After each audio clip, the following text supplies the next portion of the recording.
Nakapagtala na ng mahigit sa 150 na individual na nasawi sa South China dahil sa mga pagguho ng lupa at matinding mga pagbaha nitong nakaraang 2 buwan habang patuloy ang malakas na bagyo sa rehiyon. Batay sa datos ng mga otoridad, isang baha at pagguho ng putik noong Sabado sa isang bulubunduking lugar ng Tibet sa lalawigan ng Sichuan ang kumitil sa 8 tao habang 19 naman ng iba pa ang hindi pa rin nakikilala. Sumira rin ng mga tahanan ang sakuna kung saan hindi bababa sa 6 na tao ang nasawi sa layo ng Ridi.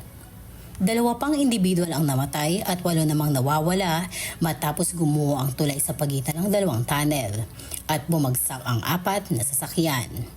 Nasa peak season ng pagbaha na ang China mula sa kalagitnaan ng Hulyo hanggang kalagitnaan ng Agosto. Patuloy naman na nagbibigay ng babala ang national government nito upang maging handa sa sakuna habang nagiging mas karaniwan ang masamang panahon. Inaasahan naman ang matinding pag-ulan at init sa bansa matapos magkaroon ng ilang nakamamatay na bagyo mula noong Hunyo.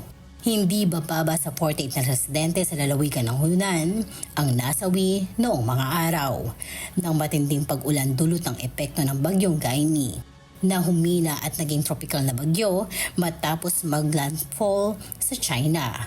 Mga 10 araw na ang nakararaan.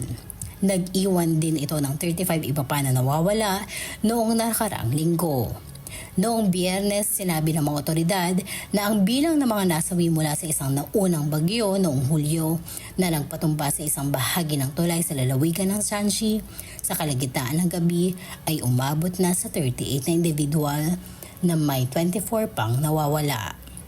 Hindi bababa sa 25 na mga kotse ang nahulog sa lumalagasang ilog at ilan sa mga ito ay inagos sa malayong bahagi ng lugar. Chris Aguado, humahataw sa balita ngayon.